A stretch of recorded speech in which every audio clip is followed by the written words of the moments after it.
بسم الله الرحمن الرحيم قل أندعو من دون الله ما لا ينفعنا ولا يضرنا ونرد على أعقابنا بعد إذ هدانا الله كالذي استهوته الشياطين في الأرض حيران له أصحاب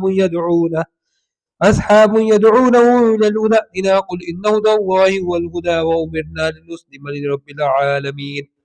کہو کیا ہم خدا کے سوا ایسی چیز کو پکاریں جو نہ ہمارا بھلا کر سکے نہ برا، اور جب ہم کو خدا نے سیدھا رستہ دکھا دیا تو کیا ہم الٹے پاؤں پھر جائیں؟ پھر ہماری ایسی مثال ہو جیسے کسی کو جنات نے جنگل میں بلا دیا ہو اور وہ حیران ہو رہا ہو اور اس کے کچھ رفیق ہو جو اس کو رستے کی طرف بلائیں کہ ہمارے پاس چلا آ، کہہ دو کہ رستہ تو وہی ہے جو خدا نے بتایا ہے، اور ہمیں تو یہ حکم ملا ہے کہ خدا رب العالمین کے فرما بردار ہوں۔ وَأَنْ أَقِيمُوا الصَّلَاةَ وَاتَّقُوهُ وَهُوَ الَّذِي إِلَيْهِ تُحْشَرُونَ، اور یہ بھی کہ نماز پڑھتے رہو اور اس سے ڈرتے رہو، اور وہی تو ہے جس کے پاس تم جمع کیے جاؤ گے۔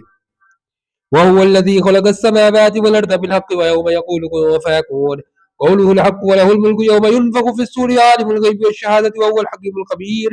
اور وہی تو ہے جس نے آسمانوں اور زمین کو تدبیر سے پیدا کیا ہے، جس دن وہ فرمائے گا کہ ہو جا تو حشر برپا ہو جائے گا، اس کا ارشاد برحق ہے، اور جس دن سور پھونکا جائے گا اس دن اسی کی بادشاہت ہوگی،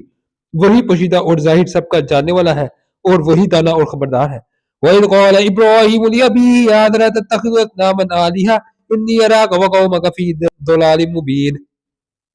اور وہ وقت بھی یاد کرنے کے لائق ہے جب ابراہیم نے اپنے باپ آدر سے کہا کہ تم تو بتوں کو کیا معبود بناتے ہو، میں دیکھتا ہوں کہ تم اور تمہاری قوم سری گمراہی میں ہو۔ وَكَذَلِكَ نُرِي إِبْرَاهِيمَ مَلَكُوتَ السَّمَاوَاتِ وَالْأَرْضِ وَلِيَكُونَ مِنَ الْمُوقِنِينَ، اور ہم اس طرح ابراہیم کو آسمانوں اور زمین کے عجائبات دکھانے لگے تاکہ وہ خوب یقین کرنے والوں میں ہو جائیں۔ فَلَمَّا جَنَّ عَلَيْهِ اللَّيْلُ رَأَىٰ كَوْكَبًا قَالَ هَٰذَا رَبِّي فَلَمَّا أَفَلَ قَالَ لَا أُحِبُّ الْآفِلِينَ، یعنی جب رات نے ان کو پردہ تاریکی سے ڈھانپ لیا تو آسمان میں ایک ستارہ نظر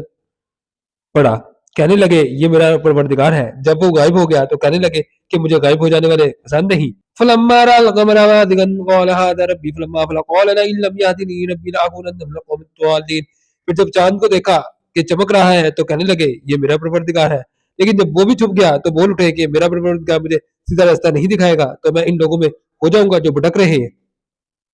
فلما رأى الشمس بازغة قال هذا ربي هذا أكبر فلما أفلت قال يا قوم إني بريء مما تشركون،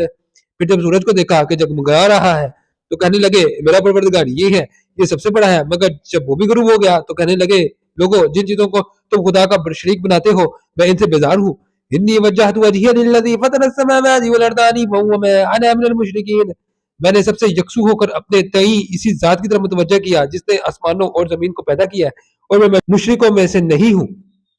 وحاجه قومه قال تحاجوني في الله وقد هدان ولا أخاف ما تشركون به إلا أن يشاء ربي شيئا وسع ربي كل شيء علما أفلا تتذكرون، اور ان کی قوم ان سے بحث کرنے لگی تو انہوں نے کہا کہ تم مجھ سے خدا کے بارے میں کیا بحث کرتے ہو، اس نے تو مجھے سیدھا رستہ دکھا دیا ہے، اور جن چیزوں کو تم اس کا شریک بناتے ہو میں ان سے نہیں ڈرتا، ہاں جو میرا پروردگار چاہے، میرا پروردگار اپنے علم سے ہر چیز پر احاطہ کیے ہوئے ہے، کیا تم خیال نہیں کرتے؟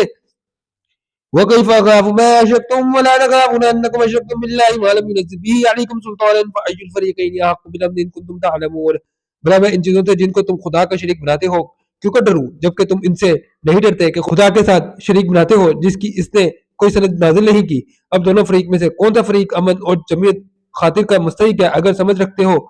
تو بتاؤ۔ الذين آمنوا ولم يلبسوا إيمانهم بظلم أولئك لهم الأمن وهم مهتدون، جو لوگ ایمان لائے اور اپنے ایمان کو شرک کے ظلم سے مخلوط نہیں کیا ان کی امن اور جمعیت خاطر ہے اور وہی ہدایت پانے والے ہیں۔